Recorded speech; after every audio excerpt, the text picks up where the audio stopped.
Et si la prochaine voiture électrique que tu achetais prochainement était 100% burkinabé, est-ce que ça changerait quelque chose? Depuis le 22 janvier 2025, le Burkina Faso a désormais une voiture made in Burkina Faso 100% burkinabé de marque Itawa. C'est une information extrêmement intéressante que j'ai depuis longtemps. Je me demandais si je la partage sur la chaîne, mais bon, je ne peux que partager des informations venant du pays des hommes intègres. C'est très intéressant. Écoutons ensemble ce mini reportage et on va en discuter juste après parce que vraiment les mots me manquent. Allons-y. La société Itawa lance officiellement sa marque de véhicules électriques du même nom au Burkina. Itawa est une entreprise burkinabé donc qui met ainsi sur le marché une gamme variée de véhicules 100% électriques. Mais pour commencer, ce sont les modèles dénommés Native et Sahel qui ont été présentés au public. Le reportage de Moumouni Wanga. Au volant pour l'essai inaugural, le ministre Serge Yanyodem Poda, en charge de l'industrie. Ceci est un véhicule de marque burkinabé 100% électrique, capable de parcourir 330 km après seulement 30 minutes de charge. La Itawa Native, pur produit découlant de la gamme variée de la société burkinabé de véhicules électriques Itawa. En choisissant Itawa, vous ne choisissez pas seulement un moyen de transport. Vous choisissez une vision, un mouvement vers une mobilité durable. Vous devenez partie intégrante d'une communauté qui valorise l'innovation, la qualité et le respect de notre environnement. Chaque fois que vous prendrez le volant d'un véhicule Itawa, vous participerez à une aventure collective, celle de construire un Burkina Faso plus vert et plus prospère. Également présenté à cette cérémonie, la Itawa Sahel. Cet autre élément de la révolution lancé par ses promoteurs nationaux, conçu avec l'expertise des ingénieurs burkinabés. Cette démarche qui se veut un symbole d'espoir du peuple burkinabé en matière d'innovation technologique entre en droite ligne de la vision des plus hautes autorités sous le leadership du capitaine Ibrahim Traoré. Je sens que je vais finalement finir par peut-être déménager au Burkina Faso. C'est très intéressant. Une voiture électrique 100% made in Burkina Faso. C'est peut-être l'une des premières fois que ça arrive en Afrique. Donc les gars, achetez vos voitures électriques dès maintenant. Let's go!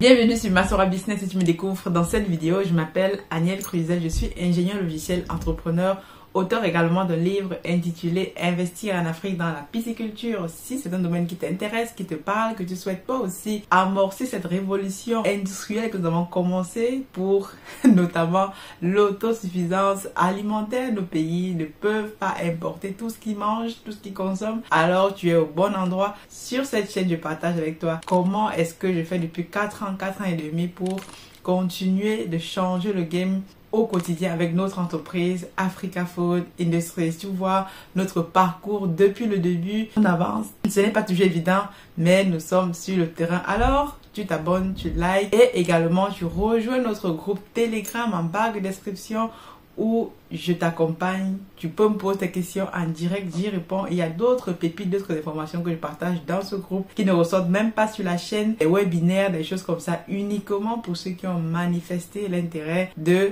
pouvoir s'informer pour apprendre et après implémenter. Très intéressant. Tu peux aussi rejoindre notre académie pour commander ton livre papier, digital également. En tout cas, tous les liens en barre de description.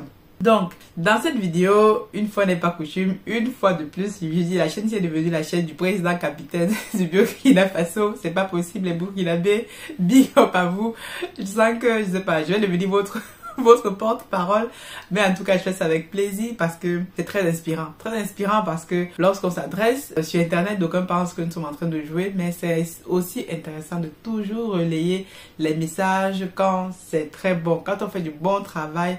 il faut saluer. Je pense que d'ici 5 ans seulement, donner 5 ans à monsieur le président capitaine, il va complètement révolutionner le Burkina Faso. Et ceci montrera aux autres présidents africains que depuis 40 ans, certains sont là, 50 ans, on ne compte même plus.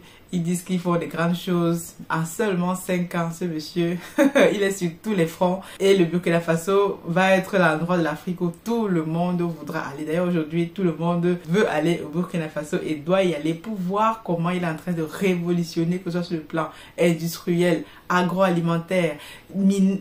Je ne parle même pas. Ça, c'est un vrai visionnaire. On m'a dit d'ailleurs dans la dernière vidéo que je parle que le président capitaine, voilà, il n'est pas c'est pas un visionnaire, voilà, c'est pas un génie. Mais vous voulez quoi, les gars? Franchement, quand c'est bien, il faut dire que c'est bien. Il y a toujours des Africains qui viennent toujours à dire que non, il a fait ça. Il inaugure même une usine de blé. On dit que non, le blé c'est mauvais pour la santé. Mais avant, vous mangez quoi? Avant, les gars mangeaient le blé qui venait de 10 000 km. Maintenant, qui décide de soutenir un entrepreneur dans son pays en vraiment permettant que le Burkina Faso soit autonome en production de blé. On dit que c'est mauvais. Bien sûr, on sait que le blé, comme d'autres farines, effectivement, peuvent se cultiver au pays. Mais déjà, commençons déjà à encourager la réduction des importations. On peut développer, je pense qu'il va le faire dans les prochains mois, prochaines années, les industries de blé, de coton, de je sais pas moi, de sorgho. Bon, bref, c'était parenthèse parce que la vidéo dernière, les gens ont mis des commentaires bizarres. Apprécier quand c'est bon. Qu'est-ce qui fait mal aux Africains d'apprécier une bonne nouvelle? Voici encore une autre bonne nouvelle que je vais vous relayer. Vous roulez avec les véhicules électriques. J'ai déjà fait plusieurs vidéos sur la chaîne où je parle des minerais indispensables pour faire fonctionner les batteries qui sont justement dans nos véhicules électriques. Ici en Europe, 2035 à date limite, tout le monde devra rouler avec un véhicule électrique. Regardez donc cette marque Itawa. Privée, c'est une marque privée. Un industriel privé a décidé, pris le pari de produire des véhicules made in Burkina Faso adaptés aux réalités africaines. Vous allez voir, j'ai trouvé une petite vidéo ici où on montre comment déjà, c'est dans les voitures qui sont déjà en fonction. Les gens roulent avec, c'est adapté justement aux climat de l'Afrique, parce que généralement on prend des solutions qui viennent d'ailleurs, on veut les implémenter textuellement. Non, il faut adapter justement les batteries à la chaleur de l'Afrique, aux routes en Afrique. Il faut adapter toutes les technologies qu'on va récupérer ailleurs. Si vous ne venez pas les adapter sur le contexte africain, ça ne servira à rien du tout. Donc cette marque, big up à vous monsieur les entrepreneurs industriels, la marque Itawa. Et comme il dit dans son discours, lorsque vous voulez dans Itawa, vous roulez dans une vision, vous adhérez à une marque qui a fait le choix de produire localement, vous adhérez à une vision. C'est comme quand les gens achètent Tesla. Tesla, c'est un véhicule électrique. Et il y a d'autres véhicules électriques qui sont encore mieux performants que Tesla, mais les gens achètent une vision parce que derrière lui, monsieur Elon Musk a fait le choix. Vous n'achetez pas seulement une voiture avec 4 roues, mais vous achetez une vision, une technologie. Donc, quand je dis souvent ici là, sur la chaîne que c'est la technologie qui va développer le continent, ce n'est pas, je sais pas moi, ce n'est pas les gens qui font les lettres, bon, excusez-moi, mais c'est la technologie des ingénieurs burkinabés. Bon, allons-y tout de suite voir les 5 implications stratégiques, parce que quand chaque décision est prise, j'aime bien toujours aller en profondeur pour montrer aux Africains que lorsqu'on prend une décision, ça a des implications stratégiques sur le long terme. Première implication absolument stratégique, c'est une révolution industrielle en Afrique. Je pense que dans l'histoire de l'Afrique, avec tous les minerais que nous avons, on a déjà fait des vidéos sur le Congo, tous nos terres rares, nos minerais, c'est la première fois, je crois me souvenir, si je dis des bêtises, vous me dites en commentaire, qu'un pays ou qu'une entreprise africaine décide de produire tous ces composants, d'utiliser tout ce qu'il faut pour produire une voiture électrique. Il faut savoir que les voitures, c'est un enjeu stratégique dans nos pays. On ne peut pas se déplacer.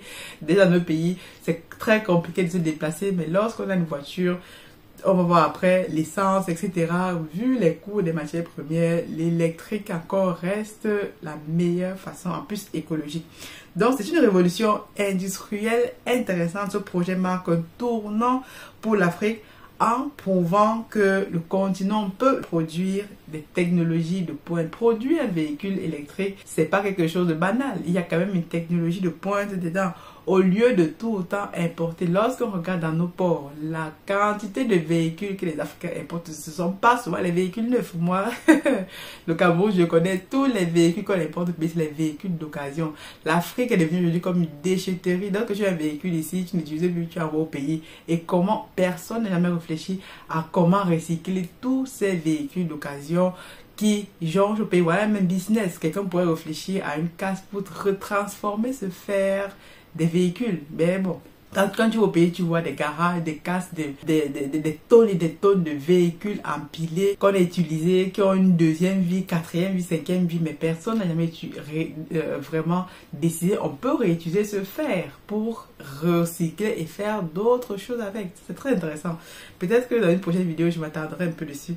Donc, c'est réellement intéressant. Donc, cela montre effectivement que ça renforce l'indépendance industrielle et attire des investisseurs. Aujourd'hui, il faut savoir que l'électrique, c'est pour ça que les Chinois sont partout en Afrique, parce qu'ils ont compris, ils sont aujourd'hui les premiers fabricants de batteries. Toutes vos batteries que vous avez dans vos téléphones, whatever, tout ceci est assemblé, fabriqué en Chine. Donc, quand une nouvelle comme ça arrive dans le pays du président capitaine, franchement, big up.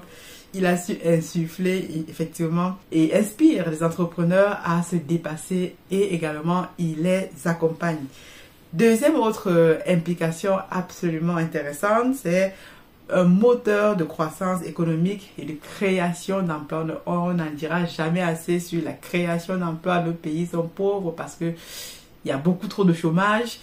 Les jeunes qui sortent des écoles n'arrivent pas à trouver l'emploi et c'est avec l'industrie qu'on va réussir à régler même ce problème. Le chômage ne devrait même pas exister en Afrique. Si nous créons des industries pérennes, le chômage, c'est quelque chose que d'autres pays nous enverraient parce que nous aurions un taux de chômage très très bas. Donc, une industrie automobile locale stimule toute l'économie, donc à la fois la fabrication, le transport, la maintenance, l'énergie, et cela crée des milliers d'emplois et favorise également le développement des PME locales. Donc, toute une économie autour des PME, il y aura les prises, les bornes pour charger, je sais pas moi, les batteries électriques et ceux qui vont devoir donc entretenir, on va former de nouveaux ingénieurs pour la maintenance, pour la mécanique, parce que il faut savoir que un mécanicien d'un véhicule thermique est très différent d'un véhicule électrique. Quand tu as un véhicule électrique, ce n'est pas du tout le même entretien. Donc il faut former les gens pour effectivement comprendre comment ça fonctionne.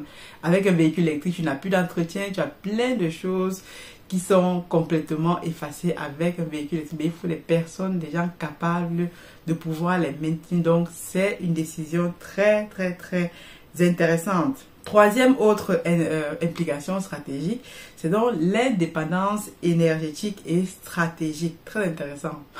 On parle souvent de dépendance énergétique. Avec l'électrique aujourd'hui, vous êtes complètement indépendant au niveau énergétique. Vous avez parce qu'un véhicule thermique, c'est quoi? L'essence, le pétrole. Lorsque les cours du marché augmentent, aujourd'hui au Cameroun, l'essence coûte plus cher que jamais, alors qu'un pays qui produit lui-même du pétrole.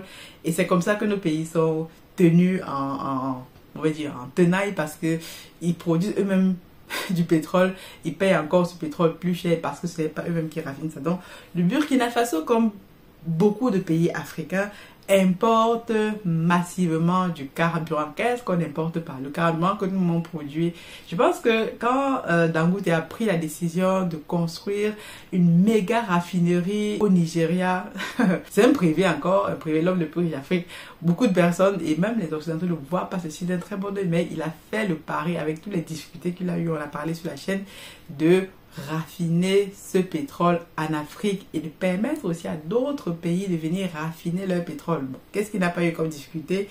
On fait la parenthèse, mais voici comment si on continue de réduire les importations dans chaque secteur stratégique, je veux dire, dans 5 ans, on va mieux reconnaître le Burkina Faso et les pays qui s'engagent dans cette voie. Donc, produire et utiliser des véhicules électriques permet de réduire cette dépendance et d'investir dans des sources d'énergie locales comme le solaire. Le solaire est très intéressant. Pour ceux qui ont vu la dernière vidéo, je vous parlais de comment vous avez fait pour électrifier notre site Africa Food News avec le solaire. Le solaire aujourd'hui, l'Afrique devrait être le continent où tout le monde a l'énergie, parce que en termes d'énergie renouvelable, vous avez le soleil, l'eau, etc. On n'aurait même pas besoin d'avoir un continent qui est dans le noir. Ça, c'est encore une aberration. Le solaire reste une stratégie extrêmement intéressante. Quatrième autre avantage, et non des moindres, c'est une avancée écologique majeure pour l'Afrique. On dit souvent qu'en Afrique, voilà, nous ne sommes pas écolos. Lorsqu'on produit des véhicules électriques, et nos pays sont tellement pollués quand on vient dans nos grandes capitales, la pollution de ça, il y a tellement de pollution parce que trop de véhicules thermiques, arrivés parfois en fin de vie, on ne contrôle rien du tout. Mais si vous remplacez au fur et à mesure cette flotte par des véhicules électriques, vous réduisez drastiquement la pollution. Il y a même des gens qui meurent de pollution, vous ne savez pas ça. Très intéressant. Donc j'espère que le Burkina Faso va commencer à exporter ces véhicules électriques et qu'on pourra les retrouver partout en Afrique, acheter. Mais franchement, il faut que moi j'achète mon véhicule électrique made du Burkina Faso pour le tester au pays. Les grandes villes africaines, comme je disais, souffrent de pollution due aux voitures thermiques. Parmi les causes de mortalité, on compte également la pollution en Afrique. Les véhicules électriques réduisent les émissions de CO2 en améliorant la qualité de l'air, un enjeu crucial de santé publique. Nos pays n'ont aucune espèce de politique de santé publique avec les véhicules électriques. Je pense que le Burkina Faso déjà est sur la bonne voie et c'est très intéressant. Quand une décision est prise, ça a un impact, violent sur d'autres secteurs que parfois les gens négligent. La santé, c'est important. Donc, cinquième autre implication, et on va sortir par là, le Burkina Faso aujourd'hui est devenu le leader dans l'innovation technologique dans presque tous les secteurs. On a parlé d'ailleurs du blé, on a parlé de plein de choses aujourd'hui. Le Burkina Faso montre la voie. Ce n'est pas seulement dire que ce monsieur, il est vraiment un leader. Quand on parle de leadership, c'est un leader comme on n'a jamais vu en Afrique, et c'est à saluer, à protéger, à je ne sais pas quoi. Big up, monsieur le président, capitaine, respect, tout ce que vous voulez, que le Seigneur vous protège. Donc pourquoi c'est stratégique vraiment de montrer ce leadership en Afrique? Parce que les Africains ont tellement été, avec la colonisation, les 500 000 ans, etc., à un moment donné, on a perdu complètement notre leadership. On est devenu comme les personnes qui sont toujours en bas, toujours en train de demander, on n'est pas capable, montrer justement que c'est capable, on est possible, c'est possible de faire ça.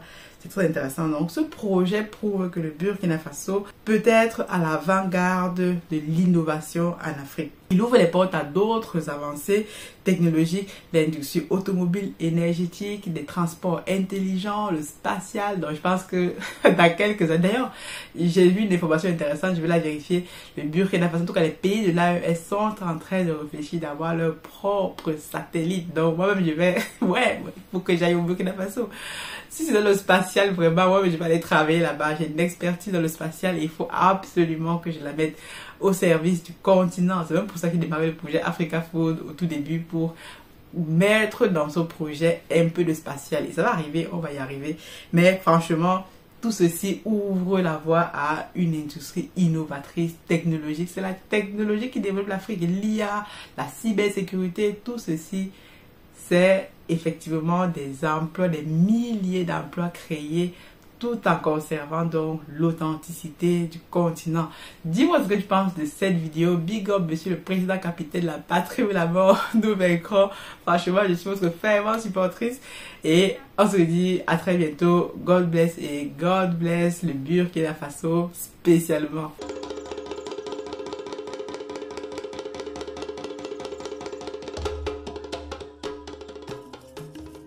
Bienvenue chez Africa Food Industry, votre partenaire de confiance pour une alimentation saine et de qualité. Situé au Cameroun, en périphérie de Yaoundé, notre site de production en pleine nature est dédié à l'élevage, à la production et à la transformation responsable des poissons les plus frais. Chez Africa Food Industry, nous élevons et transformons une variété de poissons, notamment le silure, la carpe et le tilapia, dans le respect de l'environnement et du bien-être animal. Nos processus d'élevage rigoureux garantissent que chaque poisson est traité avec le plus grand soin, du moment de la capture à son arrivée sur votre table. Découvrez notre large gamme de produits finis, des filets de poissons frais aux délicieuses conserves de carpe de silure et de tilapia, prêts à satisfaire les palais les plus exigeants. Pour des produits de qualité supérieure, faites confiance à Africa Food Industry. Contactez-nous dès aujourd'hui pour en savoir plus. Africa Food Industry, nourrir le monde, une bouchée à la fois.